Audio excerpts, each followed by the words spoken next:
All right, so picture this. It's 1917. The Arabian desert stretches out before you. You're leading a band of Bedouin warriors, Yeah. against the Ottomans. That's the kind of life that T.E. Lawrence of Arabia, as most people know him, actually lived. A life so incredible, it's hard to tell what's real and what's just a story. But that's what we're going to try and do. You gave us an episode from Dan Snow's History Hit podcast, and we'll unpack Lawrence's story together, from his childhood Mhm. all the way to his role in the Arab Revolt and all the turmoil that came after. It really is a fascinating story. It really captures the imagination, I think it must especially resonate with your generation. It was a time of massive change. Empires were falling apart. The world was changing, much like the world Lawrence lived in. Definitely. And it all begins with Lawrence's childhood. It was anything but normal. He grew up in Oxford, Yeah. seemingly in a well-respected family. But behind the scenes, there was a secret that shaped his whole life. I mean, discovering that his parents weren't actually married, that they'd been living a lie, that must have been incredibly shocking for him. I mean, it makes sense that he loved stories of knights and chivalry, these romantic worlds so different from his own life. Right. He was obsessed with King Arthur, with medieval history in general. When he was 15, he even biked around England with a friend. They were documenting all the historical sites they could find. Not exactly your typical teenager. No, not at all. That independent spirit, that thirst for adventure. It only got stronger as he got older. He traveled all over the Middle East, visiting ancient ruins, immersing himself in the local culture. It wasn't just a tourist trip for him. It was something much deeper than that. And this wasn't just some phase he was going through. I mean, he studied history at Oxford, Mm-hmm. focusing on medieval military architecture. He even wrote his thesis on Crusader castles, which he based on his own walking tour of the Middle East. Imagine doing that now. Yeah, it's incredible. But he was driven to understand things, not just the past, but also the present. You have to remember, this is when the Ottoman Empire, the so-called sick man of Europe, is collapsing. The Eastern question. What would happen to this huge empire? Who would control its land? That's what was on everyone's minds. That's a really important point. It's easy to think of Lawrence as just a mythical figure, but he lived in a very real world, a world of empires and politics. Exactly. And that's where his archaeological work becomes important. It wasn't just about digging up old objects. It was about understanding the region, the people, their weaknesses. Which brings us to that secret mission of his. Disguised as an archaeological survey, he mapped the Negev desert for the British military, spying, basically. It's really interesting how those early experiences almost predicted what would happen later, with the Arab Revolt, I mean. He was already showing a knack for blending in, navigating difficult situations, using his knowledge to his advantage. Right. Then 1914, World War I breaks out. Everything changes. The Ottoman Empire, after going back and forth, sides with Germany. And suddenly the Suez Canal, Britain's lifeline to its empire, is at risk. A pivotal moment. The region Lawrence had devoted himself to studying was now a battleground. And there he was, right in the middle of it, stationed in Cairo with the Arab Bureau. His Arabic skills and knowledge were suddenly extremely important. And this is where we see the beginnings of the Arab Revolt.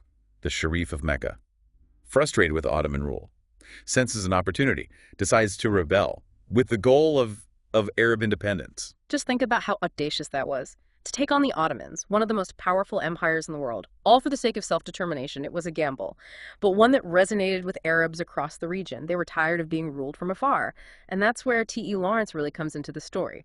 Not just as someone watching, but as someone taking part. You could even say he was a catalyst. They sent him back to Arabia. His job was to see how things were going, to connect with the rebels. Yeah, can you imagine going back to a place you really care about, only to find it in the middle of a war? Did he ever say anything about not wanting to be part of it? Oh, he definitely struggled with it. I mean, he saw that Arab self-rule was possible, but he was still British.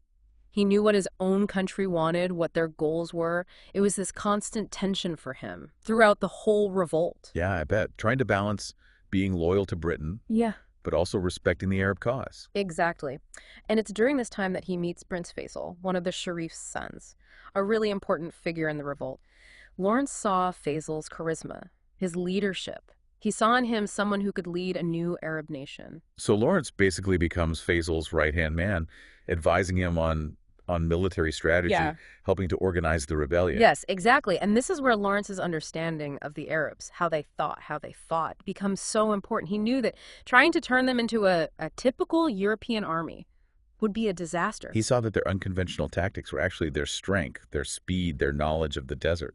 Exactly. He encouraged them to use those strengths, their speed, their mobility, the element of surprise. Their tactics were often more about disrupting things rather than head-on fighting. It was like guerrilla warfare, perfectly suited for the desert. Right, and their main target was the Hijaz Railway, the Ottomans' lifeline. Yes, it was a symbol of Ottoman power, but Lawrence also saw it as a weakness. This long railway line, Mm-hmm. just stretching through the desert, so vulnerable to attack. It was reliant on a very complicated system, just right for the taking. Lawrence and the Arabs started sabotaging it, blowing up bridges, derailing trains, disrupting the Ottomans' ability to move troops and supplies. That must have been so dangerous, working behind enemy lines like that. Oh, it absolutely was. Lawrence was often right there in the thick of it, planting explosives, leading raids, risking his life alongside the Bedouin warriors. He'd come to admire them. He was living an adventure, the kind of thing you read in adventure books, except the stakes were incredibly high. And these weren't just, isolated attacks. This sabotage campaign actually had a big impact on the war. Oh, absolutely. While Lawrence was causing chaos in the desert, General Allenby was getting ready for his attack on Palestine. What Lawrence was doing, tying down Ottoman troops, disrupting their supplies, it played a major role in Allenby's success. It's amazing how this seemingly small conflict could have such a ripple effect. It really shows Lawrence's understanding of unconventional warfare and his ability to exploit the enemy's weaknesses. And then, of course, there's the capture of Aqaba, a turning point in the Arab revolt, and really the moment that solidified Lawrence's reputation. Yes, Aqaba. This strategic port on the Red Sea, it was crucial for supplying the Arab forces as they moved north. But capturing it, that was no easy task. The Ottomans had fortified the town. They were expecting an attack from the sea. But Lawrence, ignoring orders from Cairo, had a different plan. He did. He led a small force on this grueling journey through the Nifud Desert, approaching Aqaba from the land, where the defenses were weak. It was a bold move, a real gamble. But Lawrence understood the terrain, and he was able to inspire his Arab allies. It paid off. They surprised the Ottomans, and they captured the port, securing a vital supply line for the rebellion. It really does sound like something out of a movie. And in a lot of ways, it was the peak of Lawrence's involvement. But as you mentioned earlier, there were other things happening, things that would ultimately undermine everything he'd fought for. The capture of Aqaba also caused tension with the French, who had their own interests in the region. And then there was the Sykes-Picot Agreement, the secret deal between Britain and France to carve up the Ottoman Empire, betraying the promise of Arab independence. That agreement and the fact that it came out devastated Lawrence. He felt betrayed by his own government and really conflicted about his role in the war. Absolutely. It's a major turning point in his story, his idealism. This romantic idea of Arab self-rule, it was shattered by the reality of imperial power and this disillusionment, this feeling of betrayal. It stayed with him long after the war was over. And it's with all of this going on that Lawrence goes through his own personal trauma, this horrific incident in Daraya, where he's captured and allegedly abused by Ottoman soldiers. This event, whether it actually happened or not, or maybe it was a representation of his mental state, it adds another layer to Lawrence's already complicated story. It's a darkness he carries with him, a shadow that follows him, even as the Arab forces continue north towards Damascus. It's just incredible to think that while he's achieving these amazing military victories, he's also dealing with these deep personal struggles. It really shows the two sides of his character, the contradictions that make him so fascinating. He was a man of action, a brilliant strategist, but also deeply sensitive person, tormented by doubt and guilt. And as the war nears its end, with the British and Arab forces closing in on Damascus, the heart of the Arab world, those contradictions would only become more intense. So the Arab forces, they're pushing towards Damascus with the British. This should be a moment of victory. But there's that shadow hanging over everything, the Sykes-Picot Agreement. Yeah. And that feeling of betrayal, knowing that Arab independence isn't really going to happen, it weighs heavily on Lawrence. He's seen how brutal war can be, and now he's forced to face the cynicism of the very people he's been fighting for. Yeah, and this is where things take a really dark turn, not just, politically, but also in terms of Lawrence's own actions. The Battle of Tafaz. It seems like a small battle in the grand scheme of things, but it becomes a turning point. That's right. The Turks, they were retreating from Allenby's army, but they committed a horrific massacre in Tafas. They slaughtered the people there. It was just unimaginable brutality. Lawrence and the Arabs, they arrived to see the aftermath, to see the sheer savagery of it all, and it unleashed something in Lawrence, this fury, this need for revenge. Yeah, and he orders his men to show no mercy, Yeah. to take no prisoners. The Turks are hunted down and killed. Yeah. Lawrence himself admitted to taking part in the killings. He described it as a madness brought on by the horror he'd seen. It's a chilling confession, and it raises some difficult questions about war, about how it can change people, even those with good intentions. Lawrence, the champion of the Arabs, the romantic adventurer, now he's involved in this act of brutal revenge. Yeah, it's a far cry from the hero in Lowell Thomas's films. Exactly. And this darkness stays with him, even as the Arab forces enter Damascus. Seemingly victorious, riding alongside Allenby's troops, it should be a moment of triumph. Years of struggle culminating in this moment, but for Lawrence, it's a victory filled with despair. Because he knows the truth. The Sykes-Picot Agreement is going to be put into effect. The Arab dream of independence is going to be crushed. Yes, and Allenby tells Faisal that Damascus is going to be under French control. Faisal is furious. Lawrence is devastated. They both feel betrayed, used by the very powers they helped to win the war. Wow, it must have been a huge blow after all the sacrifices, the fighting, the victories, to have their hopes for self-rule just dismissed like that. It was devastating. Lawrence begs to be relieved of his command. He can't stand the hypocrisy anymore. He feels responsible, like he was part of this huge deception. But Faisal, he doesn't give up. He tries to salvage something. Yeah. He establishes the Arab kingdom of Greater Syria, this fragile state that covers a big chunk of the Middle East.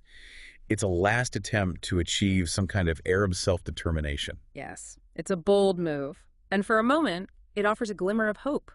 Faisal even reaches out to the Zionist movement. He imagines a future where Jews and Arabs can live together peacefully in a shared homeland. It's a vision that sadly never came to be.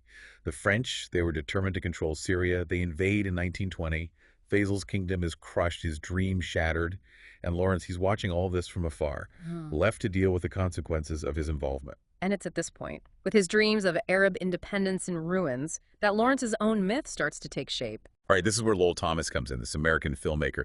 He was looking for a more inspiring war story, something different from the grim trench warfare in Europe. And he meets Lawrence in Jerusalem. He's immediately captivated by him, this enigmatic British officer dressed in Arab robes, a veteran of these daring desert raids. Yeah, and Thomas, he films Lawrence. He captures his charisma. He creates this stage show that tours the world, turning Lawrence into a superstar, even though Lawrence didn't want it. With Allenby in Palestine and Lawrence in Arabia, it becomes a sensation. It makes Lawrence into a legend. It's almost too much.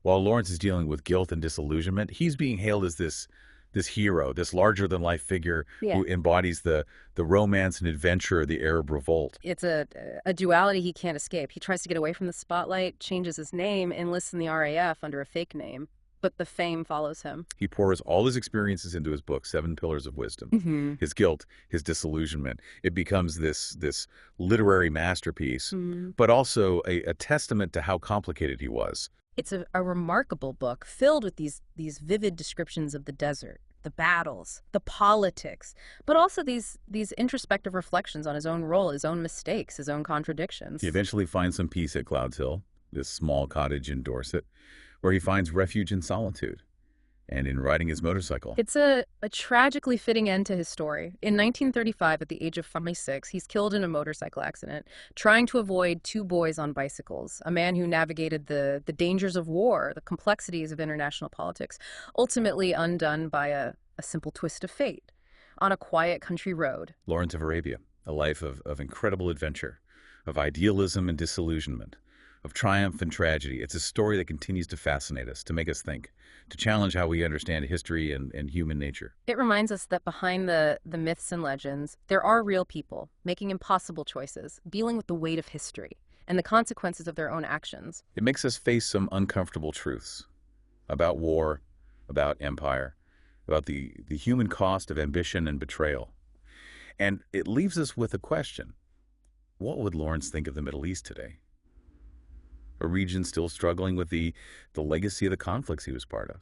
That's a question for all of us to think about, but one thing's for sure. Lawrence of Arabia's story, with all its complexity and contradictions, it's a story that will continue to resonate for a long time to come. Thanks for joining us on this deep dive into the life and legacy of T.E. Lawrence. If you want to learn more, be sure to check out the Dan Snow History Hit podcast. You can also read Lawrence's own book, Seven Pillars of Wisdom. Let us know what you think. And until next time, keep asking questions, keep exploring, keep diving deep.